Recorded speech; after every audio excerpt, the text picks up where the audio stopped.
Assalamualaikum student, my name is Gulsha and today we are discussing most important topic that is commonly known as the factor affecting activities of enzyme। तो पहले हमने discuss किया था, जो पिछले lecture में हमने डिस्कस किया तो वो एक्टिवेशन एनर्जी थी एंड उसके जो पिछले लेक्चर से भी जो हमने उसके बाद भी उसके पीछे नीचे जो पहले डिस्कस किए थे वो जो हमने डिस्कस किए इंड्यूस फिट मॉडल को डिस्कस किया था एंड जो कीलॉग थ्योरी थी उसके जो फैक्टर्स थे उसको भी डिस्कस किया था। जो हमने जो भी डिस्कस किए उसके एंजाइम की एक्टिविटी को डिस्कस किया था एंड अभी जो डिस्कस करेंगे तो उसको हम factor affecting activities of enzyme कहते हैं।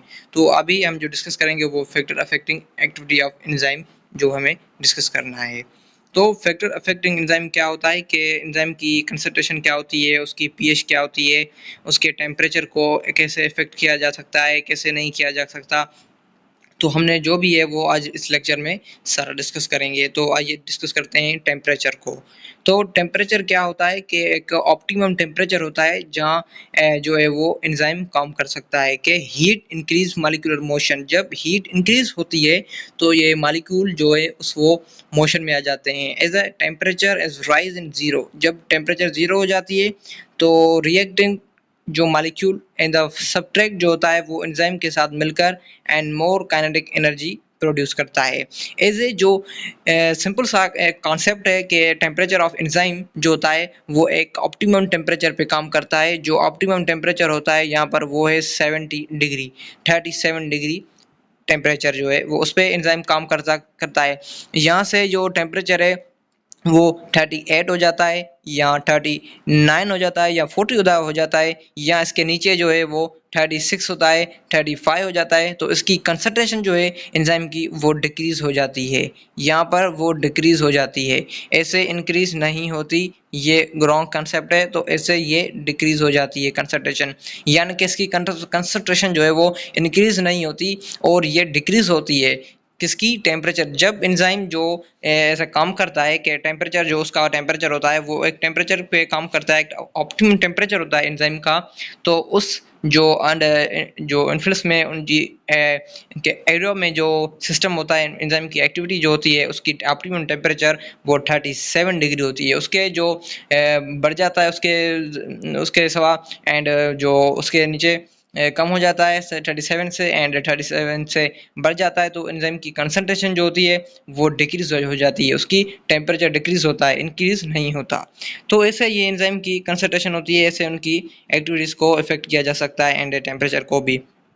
तो यहाँ पर यही लिखा हुआ है कि 37 डिग्री सेंटीग्रेड जो होता है वो एंड 98.6 फ़ारेनहाइट जो सेम टेम्परेचर है ये as a phosphate activity enzyme phosphate enzyme activity करता है। उसका जो ऑप्टिमम टेम्परेचर होता है वो 37 डिग्री टेम्परेचर होता है, उसके नीचे ये काम नहीं कर सकता। एंड उसके बाद जो है वो उसके टेम्परेचर यहाँ पर भी दिए गए हैं काफ़ी सारे। जो ऑप्टिमम टेम्परेचर होता है एंड हायर ऑर्गेनिज्म के बीच में तो वो 25 टू 42 डिग्री सेंटीग्रेड होता है। यहाँ पर 37 पे ये ऑप्टिमम टेम्परेचर लिखा हुआ है। तो यहाँ पर एंजाइम एक्टिविटी जो है वो गेन करता है एंड जो है वो एंजाइम एक्टिविटी एक बेहतरीन नमूने से हो जाती है। ऐसे एंजाइम काम करता है एंड वो ऐसे डीनेचर नहीं होता, लेकिन 100 डिग्री सेंटीग्रेड पे जो एंजाइम की एक्टिविटी होती है वो डीनेचर यानी डिस्ट्रॉय हो सकती है, डीनेचर हो जाती है।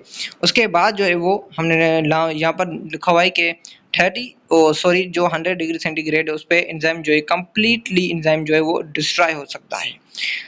ओके, तो आपको यहाँ तक बात समझ में आ गई कि टेम्परेचर जो है वो एक ऑप्टिमम टेम्परेचर पे एंजाइम जो है वो काम करते हैं। वो जो टेम्परेचर है वो 37 डिग्री सेंटीग्रेड है। ओके, तो उसके बाद जो है वो टेम्परेचर यानी 100 डिग्री सेंटीग्रेड पे ये कम्प्लीटली एंजाइम जो होते हैं वो डिस्ट्रॉय हो सकते हैं होते हैं। उसके उसके बाद जो है वो यानी एक्टिविटी ऑफ एंजाइम जो है वो एंजाइम जो एक्टिविटीज़ करते हैं, यानी आपको आप पढ़े होंगे कि जहाँ पर एक्टिविटी ऑफ एंजाइम जो है वो काम नहीं करता, वो जो है एंजाइम की एक्टिविटी जो डिस्ट्रॉय हो सकती है तो 100 डिग्री पे डिस्ट्रॉय हो सकती है।